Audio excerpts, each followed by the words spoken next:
Friends, இன்னைக்கு நாம பேச போறது ஒரு சுவாரஸ்யமான தலைப்பு. 1 கோடி போர்ட்ஃபோலியோ உருவாக்குவது எப்படி? ஒவ்வொரு இன்வெஸ்டரும் ஸ்டார்ட் பண்ணும்போது ஒரு பெரிய கோல் இருக்கணும். நம்ம கிட்ட இருக்கிற சேவிங்ஸ் ஆயிரக்கணக்கில் இருக்கலாம். ஆனாலும் அந்த பெரிய கோலை வச்சுக்கிறதுல நியாயம் இருக்குன்னு தான் நான் நினைக்கிறேன். நான் ஒரு இன்வெஸ்டரா ஸ்டார்ட் பண்ண அன்னைக்கு நிச்சயமாக நான் என்னுடைய ஃபர்ஸ்ட் கோல் 1 crore எப்படி போறது அப்படிங்கிறது தான். அன்னைக்கு 1 கோடிங்கிறது மிக மிக பெரிய ஒரு தொகை.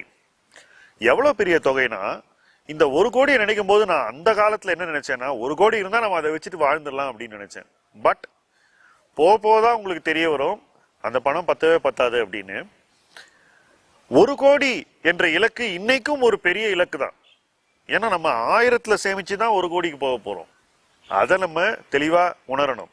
ஸோ 1000த்துல சேமிச்சு 1000 சேர்த்து அதை முதலீடு செய்து அதை வளர்த்து எப்படி 1 கோடி ஆக்குவது, இதுதான் நமக்கு இருக்கக்கூடிய சேலஞ்ச். அதுதான் வாய்ப்பும் கூட. இந்த வாய்ப்பு எல்லாருக்குமே இருக்கு. இந்த வாய்ப்பை பயன்படுத்தி கொள்ள நாம என்ன செய்யணும்?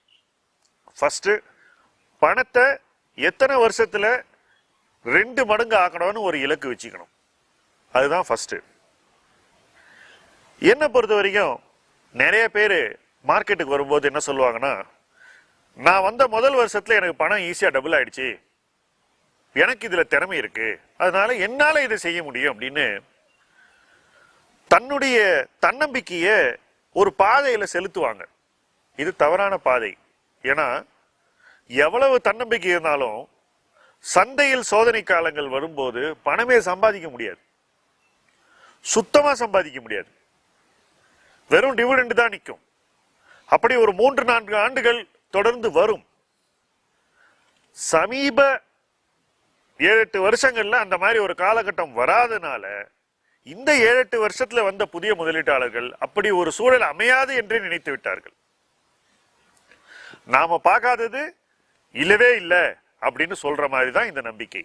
ஆனா உறுதியா இது வரும். என்னுடைய முதலீட்டு அனுபவத்துல இது பலமுறை வந்திருக்கிறது. வரும்போது 3-4 வருஷத்துக்கு நம்ம பணம் வளராது. அப்போ பணத்தை டபுள் பண்ண வேண்டிய காலகட்டத்தை நம்ம சும்மா இருந்து வேடிக்கை பார்க்கக்கூடிய ஒரு காலகட்டமாக கடப்போம். ஆனால் அதுலயும் ஒரு குட் நியூஸ் இருக்குங்க. அது என்னன்னா, இந்த காலகட்டத்தை கடந்த உடனே, இந்த 3-4 ஆண்டுகள் முடிந்த உடனே 2-3 வருஷத்துல பணம் சில சமயம் 2 மடங்காகும், 4 மடங்கு கூட ஆகும். உதாரணத்துக்கு 4 வருஷம் மார்க்கெட் எங்கேயுமே போகாதுன்னு வச்சுப்போம், அல்லது 3 வருஷம் எங்கேயுமே போகாதுன்னு வச்சுப்போம். 3 வருஷம் எங்கேயுமே போகாத மார்க்கெட் 4வது வருஷம் ஒரு டீசன்ட் ரிட்டர்ன் கொடுக்கும். 5வது வருஷத்துல டபுள் பண்ணும், 6வது வருஷத்துல மறுபடியும் டபுள் பண்ணும். இந்த மாதிரி ஒரு சூழ்நிலை இருந்திருக்கிறது. இன்னும் கஷ்டமான மார்க்கெட் சைக்கிள்ல 4 வருஷம் ஒன்னும் ஆகாத மார்க்கெட் 5வது வருஷத்துல கொஞ்சம் ரிட்டர்ன் கொடுக்கும், 6வது வருஷத்துல அதை விட அதிகமான ரிட்டர்ன் கொடுக்கும், 7வது வருஷத்துல டபுள் கொடுக்கும், 8வது வருஷத்துல மறுபடியும் ஒரு டபுள் கொடுக்கும். ஸோ 4 மடங்கு 8 வருஷத்துல கிடைக்கும். ஸோ எத்தனை வருஷத்துல டபுள் பண்றது அப்படின்னு நம்ம செட் பண்ணக்கூடிய இலக்குகள் நியாயமானதா இருக்கணும். அடாவடியா இலக்கு செட் பண்ணா என்ன பண்ணுவோம்? நம்முடைய முதலீட்டு நடவடிக்கைகளும் அடாவடியாக அமையும். அவசர போக்கு நம்ம வாழ்க்கையை வழிநடத்தும். நம்ம முதலீடுகள் அந்த அவசர போக்கினால் பாதிக்கப்படும். அப்ப என்ன ஆகும்? தவறுகள் நடக்கும். தவறுகள் நடக்காமல் இருக்க வேண்டும் என்பதற்காகத்தான் இந்த டபுளிங் டார்கெட் என்ற இலக்கை ஒவ்வொரு இன்வெஸ்டரும் வைக்கணும் அப்படின்னு நினைக்கிறேன். நியாயமான டபுளிங் டார்கெட் என்ன பொறுத்த வரைக்கும் இந்தியன் மார்க்கெட்ல 5-6 வருஷத்துல நீங்க டபுள் பண்ணாலே நீங்க நல்ல இன்வெஸ்டர். 5-6 வருஷத்துல டபுள் பண்ணணும்னு இலக்கை வச்சுக்கிட்டு அந்த 6வது வருஷத்துல எவ்வளவு பணம் இருக்கணும்னு டிசைட் பண்ணிக்கிட்டு அதை நோக்கி மாசம் எவ்வளவு இன்வெஸ்ட் பண்ணணும்னு நீங்க கால்குலேட் பண்ணணும். அந்த பணத்தை உங்களால சேவ் பண்ண முடியுதான்னு பார்க்கணும்.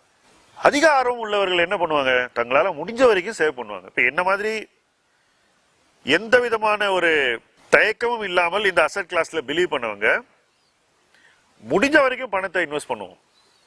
ஸோ வாழ்க்கை தரத்தை முதல் 5-6 ஆண்டுகள்ல ரொம்பவே குறைவா வச்சுக்கிட்டு அல்லது மாடஸ்டா வச்சுக்கிட்டு இன்வெஸ்ட்மெண்ட்டுக்கு போகத்தான் மற்ற விஷயங்கள்னு மேனேஜ் பண்ணுவோம். இன்னைக்கு அந்த சூழ்நிலை இல்லை, அதை நான் உணர்கிறேன். இன்னைக்கு இருக்கிற யங்கர் ஜென்ரேஷனுடைய தாட் ப்ராசஸ் வேற. ஸோ நான் என்ன சொல்றேன்னாக்கா, இவ்வளவு ரூபாய் நான் மந்த்லி சேவ் பண்ணி ஆகணும்னு ஒரு முடிவை எடுத்து விட்டு மற்றதை வச்சு நீங்க நல்லா லைஃப் என்ஜாய் பண்ணலாம். அதை வச்சுக்கிட்டு இந்த செருப்பு வாங்காத, அந்த சட்டையை போடாத, இந்த போனை வாங்காத, இந்த ஊருக்கு போகாத, இந்த பைக்கை ஓட்டாதெல்லாம் நான் சொல்லலை. அந்த மாதிரியான ஒரு லைஃப் யாருமே இன்னைக்கு விரும்ப மாட்டாங்க. அந்த மாதிரியான லைஃபை மற்றவங்களுக்கு சொல்றது ஒரு விதமான குருரத்தனம்னு நினைக்கிறேன். நான் என்ஜாய் பண்ணதை இன்னொருத்தன் என்ஜாய் பண்ணக்கூடாதுன்னு சொல்லக்கூடிய ஒரு மனப்போக்கு அதில் வெளிப்படுகிறது. நான் அதற்கு உடன்படவில்லை. ஸோ இந்த டபுளிங் டார்கெட்டை செட் பண்ணிட்டு மந்த்லி எவ்வளோ சேவ் பண்ணணும்னு முடிவு பண்ணிட்டு அதை கரெக்டாக பண்ணுங்க. ஒருவேளை உங்களால் இன்னும் கொஞ்சம் எக்ஸ்ட்ரா பண்ண முடிஞ்சதுன்னா நிச்சயமா நீங்க அதை செய்யணும். என்ன ஆகும் அப்படி பண்ணாக்க, 6 வருஷங்கிறத 5.5 வருஷம் ஆக்குறீங்க முதல்ல, அப்புறம் அதை 5 வருஷம் ஆக்குறீங்க. சில நேரங்களில் சில குறிப்பிட்ட நல்ல முதலீட்டு நடவடிக்கைகளை எடுத்ததுனால இந்த 5 வருஷம் 4.5 வருஷம் ஆகலாம், சில சமயம் 4 வருஷம் கூட ஆகலாம். எங்களுடைய முதலீட்டு வாழ்க்கையில் என்ன நடந்ததுன்னா, 2-3 சைக்கிள்ல 3 வருஷத்துல டபுள் பண்ணோம். அதை தொடர்ந்து 2 வாட்டி பண்ணோம். இதனால என்ன ஆச்சுன்னா, இந்த 1 கோடி என்ற இலக்கு நம்ம நினைச்சதை விட சில வருஷங்கள் முன்னாடியே நமக்கு வந்தது. இது உங்களுக்கும் நடக்கும், ப்ரொவைடட் நீங்க அதை விரும்பணும், அதை நோக்கி உழைக்கணும். இது ரெண்டும் நீங்க பண்ணீங்கன்னா உங்களுக்கும் இது நடக்கும். இந்த இலக்கை நோக்கி பயணிப்பது என்பதுல ஒரு பெரிய பிரச்சனை இருக்கு. என்னன்னா, கடிகாரத்தை பார்க்கணும், அதே சமயத்தில் ரிஸ்க் எடுக்க கூடாது. எப்போ ரிஸ்க் எடுக்கணுங்கிறது தெரியணும். எல்லா நேரத்திலையும் அவசரத்தில் ரிஸ்க் எடுக்க கூடாது. உதாரணத்துக்கு 20 மாதிரி வருஷத்துல 2020 போன்ற ஒரு சூழ்நிலையில நீங்க ரிஸ்க் நல்லா எடுக்கலாம். 23ல எடுக்க முடியாது, 22ல எடுத்திருக்க கூடாது. இப்போ நிதானமா தான் இருக்கணும். ஒருவேளை 24ல எடுக்கக்கூடிய ஒரு சூழ்நிலை வரலாம். இந்த சூழ்நிலை நமக்கு தெரியும் போது ரிஸ்க் எடுக்கணும். எல்லா நேரத்திலையும் ரிஸ்க் எடுக்கிறதுங்கிறது எல்லா டிராபிக்லயும் வேகமா ஓட்டுற மாதிரி ஆக்சிடென்ட் தான் ஆகும். எப்ப நமக்கு ரோடு கிளியரா இருக்கு, எப்ப நமக்கு பாதை நல்லா தெரியுது, எப்ப நமக்கு பொருளாதாரம் இன்னும் மேம்பட போகிறதுன்றத ஒரு பாசிட்டிவா தெரியுதோ அந்த டைம்ல அக்ரெஷன் எடுக்கணும். கொஞ்சம் மற்றவங்களோட முன்னாடி எடுக்கணும். இதை நீங்க செஞ்சீங்கனாலே உங்க இலக்கு நோக்கி நீங்க வேகமா போவீங்க. 1 கோடி என்பது மலைப்பான ஒரு இலக்கு, ஒத்துக்கிறீங்க இல்லையா? அதனாலதான் நான் என்ன பண்ணேன்னா, மைல்ஸ்டோன்ஸ் 12ல இதை உடைச்சி சின்ன சின்ன இலக்குகளாக வைத்தோம். ஃபர்ஸ்ட் மைல்ஸ்டோன் அப்படின்னு ஒண்ணு கொடுத்தோம். 2வது மைல்ஸ்டோன் 5 லட்சம் வாங்கன்னு சொன்னோம். 3வது 10 லட்சம், 4வது 25 லட்சம், 5வது 50 லட்சம். இந்த 5 மைல்ஸ்டோனை நீங்க கரெக்டா ரீச் பண்ணீங்கன்னாக்கா உங்களுக்கு 1 கோடி தெரியும். By the time you reach 50, you can see 100. ஆனா 2 லட்சத்திலையும் 2.5 லட்சத்திலையும் இருக்கும்போது உங்களுக்கு 100 தெரியாது. அதனாலதான் நீங்க 100 lakhs பார்க்காதீங்க, 5 லட்சத்தை பாருங்கன்னு அந்த ஃபர்ஸ்ட் மைல்ஸ்டோன்ல நம்ம சொல்றோம். என்னடா இது நமக்கு சின்ன கோல் கொடுக்குறாங்களே அப்படின்னு நிறைய பேருக்கு ஒரு அன்சேலஞ்சு ஃபீலிங் இருக்கு. இது ஒரு தவறான அசஸ்மெண்ட். சேலஞ்சுங்கிறது படிப்படியா வளரணும். எடுத்த உடனே ஹெவி சேலஞ்ச் வச்சுக்கிட்டா அந்த சேலஞ்சே நம்மளை அமுக்கிடும். அப்படி அமுக்காம இருக்கணுங்கிறதுக்காக தான் ஸ்மால் சேலஞ்ச், அதை விட ஸ்லைட்லி பிகர் சேலஞ்ச், அதை விட ஸ்லைட்லி பிகர் சேலஞ்ச், அதை விட பிகர் சேலஞ்ச், நம்ம படிப்படியா மேல போறோம். நான் என்னுடைய லைஃப்ல 1 crore வரதுக்கு இந்த மைல்ஸ்டோனிங் அப்ரோச் தான் உதவியது. இந்த மைல்ஸ்டோனிங் அப்ரோச்ல இன்னொரு முக்கியமான விஷயத்தை நான் தொடர்ந்து பார்த்தேன். அது என்னன்னா, எவ்வளவு டிவிடெண்ட் ஏர்ன் பண்றோங்கிற அந்த குறியீடு. என்ன ரீசன்னா, எனக்கு 5 lakh போர்ட்ஃபோலியோ இருக்குன்னு வச்சுங்களேன், அந்த பீரியட்ல 8% 10% கிடைச்ச டிவிடெண்ட், அந்த 50,000 திருப்பி அப்படியே உள்ள போட முடியுது. சோ அந்த ஒரு வாய்ப்பு. 2வது, எந்த டெசிஷன் நமக்கு வேகமா ப்ராஃபிட்டை கொடுக்கும், எந்த டெசிஷன் நமக்கு ரொம்ப நாள் கழிச்சு ப்ராஃபிட் கொடுக்கும்ன்ற பிரித்து பார்க்கக்கூடிய சக்தியை நம்ம வளர்த்துக்கணும். எல்லா டெசிஷனும் வேகமா கொடுக்காது, ஆனால் சில டெசிஷன்ஸ் உறுதியாக லாபத்தை கொடுக்கும், சில முடிவுகள் உறுதியாக வெற்றியை கொடுக்கும், தோல்வியை கொடுக்க வாய்ப்புகளே இல்லை. இப்ப 20ல நீங்க எடுத்த டெசிஷன்ல எந்த டெசிஷன் அப்படி பார்க்கலாம் அப்படின்னு சொன்னாக்கா, நான் ஐடிசியை சொல்லுவேன். அதுல நீங்க ஃபெயில் ஆயிருக்க முடியாது. அதுக்காக நீங்க எடுக்கிற எல்லா டெசிஷனும் அதே மாதிரி இருக்கும்னு நம்புறது கொஞ்சம் மிகையான தன்னம்பிக்கை. அந்த மாதிரி லோ வேல்யூவேஷன்ல ஷுவர் ப்ராஃபிட் கொடுக்கக்கூடிய வாய்ப்புகள் 10 வருஷத்துக்கு ஒரு தடவை வரலாம், இல்ல பல வருஷங்களுக்கு ஒரு தடவை வரலாம். எல்லா டெசிஷனும் நான் பார்த்ததெல்லாம் அதே மாதிரி ஆகும்னு நினைக்கிறது கொஞ்சம் மிகைப்படுத்தப்பட்ட தன்னம்பிக்கை. சோ அந்த மாதிரி டெசிஷன் வரும்போது அந்த டெசிஷனுக்கு உரிய மரியாதை கொடுத்து நீங்க பார்ட்டிசிபேட் பண்ணணும். ஆனால் சராசரி டெசிஷன்ஸ் தான் நீங்க முக்காவாசி நேரத்தில் எடுத்துக்கிட்டு இருக்கீங்க. உதாரணத்துக்கு என்ன பொறுத்த வரைக்கும் ஸ்மால் பேக்ஸை வாங்குறது மகா சராசரி, அது ரொம்ப ஆவரேஜ் டெசிஷன். என்ன பொறுத்த வரைக்கும் கமாடிட்டி ஸ்டாக்ஸை வாங்குறது ஆவரேஜ் டெசிஷன். அதெல்லாம் கத்தி முனையில நடக்கிற மாதிரியும் ஹேண்டில் இல்லாத கத்தியை பிடிக்கிற மாதிரியும் எப்ப வெட்டுன்னு தெரியாது. அப்ப என்ன பண்ணணும், அந்த டெசிஷன்ஸ்ல லாபம்னு ஒண்ணு பார்த்தாக்கா அந்த பணத்தை வெளியே எடுத்துடணும். அதை எடுத்துட்டு வச்சுக்கிட்டு எந்த விதமான தலையீடு இல்லாம வளரக்கூடிய கம்பெனிஸ் எப்ப சீப்பா வருதோ அப்ப வாங்கணும்.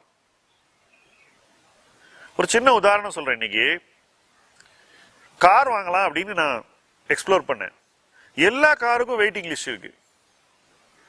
ஸோ கார் மேனுஃபேக்சரர்ஸ் நல்லா பண்ணுவாங்கன்னு தெரியுது. அதனால யாருக்கு பெனிஃபிட் அதிகம்னு ஒரு 2 கம்பெனியை பிடிச்சிங்கன்னாக்கா அந்த கம்பெனியை நீங்க நெக்ஸ்ட் 3 இயர்ஸ் ரைடு பண்ணி நல்ல ப்ராஃபிட் பார்க்க முடியும். உறுதியான ப்ராஃபிட் உங்களுக்கு கிடைக்கும். இன்னைக்கு இருக்கக்கூடிய செக்டர்ல ரொம்ப டவுனா இருக்கக்கூடிய செக்டர், நாளைக்கு மீண்டு வரக்கூடிய செக்டர், இதெல்லாம் கண்டுபிடிச்சு fundamentally very good sector but near term prospects பேடா இருக்குன்றதை கண்டுபிடிச்சு அந்த மாதிரி கம்பெனிஸ்ல போட்டா உங்களுக்கு ஐடிசி மாதிரியான ஒரு அவுட்கம் வரும். மாறாக கமாடிட்டிஸ், மெட்டல்ஸ், ஃபைனான்சியல்ஸ், என்பிஎஃப்சி இதெல்லாம் நிச்சயமாக இந்த கேட்டகரியில சேராது, ஷுவர் ஷாட்ல சேராது. இதெல்லாமே ட்ரேடிங் சார்டீன்ஸ் அப்படின்னு ஆங்கிலத்தில் சொல்லுவாங்க. சார்டீன்றது மீன்ல ஒரு வகை. அமெரிக்கால ட்ரேடிங் சார்டீன்ற சொல்லாடலை கையில் வைத்துக் கொள்ள கூடாத, அதாவது ரொம்ப நாளைக்கு வச்சுக்க கூடாத பங்குகளுக்கு யூஸ் பண்ணுவாங்க. என்ன பொறுத்த வரைக்கும் நீங்க மார்க்கெட்ல மக்களுக்கு இருக்கக்கூடிய ஐடியாஸ் 90% ட்ரேடிங் சார்டைன்ஸ் தான். ஆனால் உங்களுக்கு அது எப்படி சொல்லப்படுகிறது என்றால் இது மிக சிறந்த நிறுவனம், ஏன்னா உங்களை வாங்க வைக்கணுங்கிறதுக்காக ஒரு மிகைப்படுத்த பார்வை உருவாக்கப்பட்டு அந்த பார்வை உங்களை கன்வின்ஸ் பண்ணுது. உங்களை கன்வின்ஸ் பண்ணணுங்கிறதுக்காக தான் அந்த மிகைப்படுத்தப்பட்ட பார்வை. ஆனா அது ட்ரேடிங் சார்டைன், அதை நீங்க வச்சுக்க கூடாது. ஏதோ ஒரு பாயிண்ட்ல அதை நீங்க விற்கணும். கமாடிட்டி கம்பெனியை வச்சுக்கிட்டு எனக்கு நிறைய டிவிடெண்ட் வந்தது அப்படின்னு சொன்னாக்கா சைக்கிள்ஸ்ல அவங்க ஒழுங்கா மெஷர் பண்ணலன்னு அர்த்தம். அந்த ஆர்குமெண்ட்டை நீங்க சொல்றீங்கன்னாக்கா போடுங்க 10 வருஷத்துக்கு இவ்வளவு டிவிடெண்ட் வந்தது, இதான் என்னோட கேபிட்டல் அப்ரிசியேஷன், இவ்வளவு டிவிடெண்ட் வந்தது, என்னுடைய மொத்த ரிட்டர்ன் இது, இன்னும் எக்ஸ்ஐஆர்ஆர் போட்டு டேபிள போடுங்க, நான் ஒத்துக்கிறேன். டேபிள் போட மாட்டாங்க, வாய்ச்சவடால் தான் வரும். ஏன்னா அந்த கணக்கு போட்டா அது நமக்கு ஒரு தவறான ஒரு டைரக்ஷனை நம்மளை கொண்டு போகும், நமக்கு கன்விக்ஷனை கொடுக்காது. ஸோ இந்த ட்ரேடிங் சார்டைன்ஸை வச்சுக்கிட்டு கோடீஸ்வரன் ஆக முடியும்னாக்கா வச்சுக்கிட்டு இருக்கிறனாலே அது உங்களுக்கு கோடீஸ்வரன் ஆகாது. ஆனா அதை வித்து வெளியேறினீங்கனாக்கா அந்த சாமர்த்தியமும் துணிவும் உங்களுக்கு இருந்தாக்கா நிச்சயமாக உங்களால் அந்த பணத்தை எடுத்து மறுபடியும் ஒரு பெட்டர் பிளேஸ்ல போட முடிஞ்சாக்கா நீங்க 1 crore ரீச் பண்ண முடியும். அதுக்கு அது உதவும். இதை இன்ஸ்டிடியூஷனலா பண்ண முடியுமா? அதாவது நானே இப்படி பண்ணு அப்படி பண்ணுன்னு சொல்லி டெய்லி வீடியோ போட்டு உங்களை பண்ண முடியுமா? நிச்சயமா பண்ண முடியாது. ஏன்னா இதுல நிறைய பிஹேவியரல் ஆங்கிள் இருக்கு. டெய்லி நான் ஒரு விஷயத்த பண்ணுன்னு சொன்னா கூட நீங்க 10 விஷயம் சொன்னா 4 விஷயம் பண்ணுவீங்க, 6 விஷயம் விட்டுருவீங்க. இது நான் சொல்றது ஏன்னா மற்றவங்களை சொல்றேன்னு நீங்க நினைக்க கூடாது. பட் நான் சொன்னாலும் இதுதான் நடக்கும். ஸோ என்ன ஆகும், நீங்க என்ன செய்யணுமோ அதை விட்டுட்டு என்ன தவறி இருக்கலாமோ அதை உறுதியா செஞ்சிருப்பீங்க. இது எல்லாமே இந்த 1 crore ஜேர்னில பின்னடைவைத்தான் கொடுக்கும், உறுதியாக சொல்கிறேன். இந்த ரீசனுக்கு தான் நாங்களாம் ஆரம்ப காலத்துல இருந்தே மற்றவங்களுக்கு இதை செய் அதை செய்யு இன்ஸ்ட்ரக்டிவாக எந்த ஆலோசனையும் கொடுக்க மாட்டோம். ஏன்னா ஒவ்வொருத்தரும் தானா உணர்ந்துதான் செய்யணும். நீங்க டிஐவை இன்வெஸ்டர்னா நீங்க தான் பொறுப்பாளர், யாரும் பொறுப்பு இல்லை, வேற யாரும். ஸோ யூடியூப் பார்த்தேன், ட்விட்டர்ல பார்த்தேன், இந்த ரிப்போர்ட்டை படிச்சா நீங்க சொல்லக்கூடாது, டிவியில சொன்னாங்க. நோ, நீங்க தான் பொறுப்பாளர். உங்க பொறுப்பு தான் அந்த 1 crore போறது. 1 crore போன உடனே ஃபுல் கிரெடிட் உங்களுக்கு தான். ஸோ இந்த மாதிரி சில விஷயங்களை நான் கடைபிடித்ததுனால தான் என்னால் அந்த 1 crore ரீச் பண்ண முடிஞ்சுது. நான் சொன்ன காரணம் அந்த பேரலல்ஸ்க்காக இல்லை, அதை தெளிவா புரிஞ்சுக்க. parallels என்னோட லைஃப்லயே இருக்கு. அதைத்தான் நான் இங்க எடுத்து உங்களுக்கு வைக்கிறேன். ஆனா இன்னைக்கு இருக்கக்கூடிய மார்க்கெட் சூழ்நிலையும் இன்னைக்கு இருக்கக்கூடிய பொருளாதார வாய்ப்புகளும் அவ்வளவு ஈஸியா சக்சஸ கொடுக்காது அந்த அப்ரோச்லன்னு நான் உறுதியா நம்புறேன். அதனாலதான் அந்த அப்ரோச்சை எல்லாம் நான் தவறு சொல்கிறேன் அல்லது குறை கூறுகிறேன். ஏன்னா நீங்க தானே 1 crore போகணும். இன்னைக்கு 1 crore போக வேண்டிய காலகட்டம் எனக்கு இல்ல, உங்களுக்கு இருக்கு. சோ நீங்க அதை உணர்ந்தீங்கன்னாக்கா நிச்சயமா நீங்க எதை செய்யக்கூடாதுன்றதுல உறுதியா இருப்பீங்க, அந்த பக்கம் போக மாட்டீங்க. எதை செய்யணுங்கிறதுல தெளிவா இருப்பீங்க, அந்த பக்கம் போக தவற மாட்டீங்க. இந்த பக்கத்துல இருந்து அந்த பக்கத்துக்கு பணத்தை மூவ் பண்ணணும். ட்ரேடிங்ல ஏதாவது பண்ணீங்கன்னாக்கா அந்த பணத்தை எடுத்து இன்வெஸ்ட்மெண்ட்ல போடணும். அதெல்லாம் ஈஸி இல்ல. அதனாலதான் நான் என்ன சொல்றது, ஸ்மால் இன்வெஸ்டருக்கு இந்த மைல் ஸ்டோனை வச்சுக்கிட்டு வெறும் இன்வெஸ்ட்மெண்ட் பண்ணுங்க, ட்ரேடிங்கே பண்ணாதீங்கன்னு நான் சொல்றேன். என்ன நடக்கும்? நான் சொன்ன மாதிரி 5 to 6 வருஷத்துல நம்ம டபுள் பண்ணலாம், வாய்ப்பு இருக்கு. ஒருவேளை பொருளாதார வளர்ச்சி ரொம்ப குறைஞ்சு போச்சுன்னா இன்னொரு 1 வருஷம் எக்ஸ்ட்ரா ஆகலாம். ஆனா ஒரு வாய்ப்பு நமக்கு இருக்கு இன்வெஸ்டரா. அந்த பொருளாதார வளர்ச்சி கடினமான காலங்களை சந்திக்கும் போது நம்ம இன்னும் கொஞ்சம் இன்வெஸ்ட்மெண்ட் பண்ணி நம்ம லைஃப் இன்னும் கொஞ்சம் டைட்டன் பண்ணி நம்மளுடைய கேபிட்டலை இன்னும் கொஞ்சம் அதிகப்படுத்தினாக்கா அந்த டைம் நமக்கு திரும்ப கிடைச்சிரும். 7 மறுபடியும் 6 இழுத்து பிடிச்சிரும். சோ எல்லாத்தையுமே இன்வெஸ்ட்மெண்ட் மூலமாவே பண்ண முடியும். ட்ரேட் பண்ணி இன்வெஸ்ட் பண்ணணுன்ற அவசியம் இன்றைய காலச்சூழல்ல இல்லை என்று நான் உறுதியாக நம்புகிறேன். ஏன்னாக்கா ட்ரேடிங் ரொம்ப சொபிஸ்டிகேட்டட் ஆயிடுச்சு. நம்முடைய சமூக சூழல்ல சொல்றாங்க இல்லையா, 1% தான் வந்து லாபத்தை சம்பாதிக்கிறாங்க, சொத்துக்கள்லாம் 1% கிட்ட தான் இருக்கு சொசைட்டிலன்னு. ட்ரேடிங்ல ப்ராஃபிட் வந்து 0.1% கிட்ட இருக்கு. அதை ஞாபகம் வச்சு 1% கூட இல்ல, 0.1% of society controls all the trading profit. இப்போ நம்ம போய் இந்த 0.1 மல்லுக்கு நிக்கணுமாங்கிறதான் கேள்வி. ஆனா இன்வெஸ்ட்மெண்ட் ப்ராஃபிட் வந்து பிராட் பேஸ்ட். ஏன்னா அதை யாராலையும் உங்ககிட்ட இருந்து எடுத்துக்க முடியாது. By sheer participation, by sheer time spent உங்களுக்கு அந்த பெனிஃபிட் கிடைக்க போகுது. அதனாலதான் நான் என்ன சொல்றேன்னா, ட்ரேட் பண்ணி 1 கோடிக்கு போகணும்னு நினைக்காதீங்க, நீங்க போக மாட்டீங்க. இன்வெஸ்ட் பண்ணி 1 கோடிக்கு போக பாருங்க. ட்ரேடிங்கை தவிர்க்கிறது பெட்டர். ஒருவேளை நீங்க நல்ல ட்ரேடரா இருந்தா ட்ரேடிங்ல இருக்கிற பணத்தை எடுத்து கரெக்டான டைம்ல இன்வெஸ்ட்மெண்ட்டுக்கு போட்டுட்டு டிஸ்டர்ப் பண்ணாதீங்க. இதுதான் 1 crore போறதுக்கான சில முக்கியமான அறிவுரைகள். மைல்ஸ்டோன் என்பது இன்றியமையாத ஒரு டூல். மைல்ஸ்டோன் இல்லாம நீங்க நேரத்துக்கு போக வேண்டிய இடத்துக்கு போய் சேர மாட்டீங்க.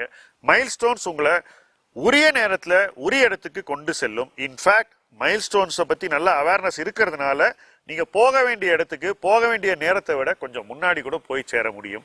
அதுதான் முதலீட்டு களம் உங்களுக்கு கொடுக்கக்கூடிய வாழ்த்து. அதுதான் வழிமுறை. இணைந்து பயணிப்போம். முதலீட்டு களம் உங்கள் களம். நன்றி.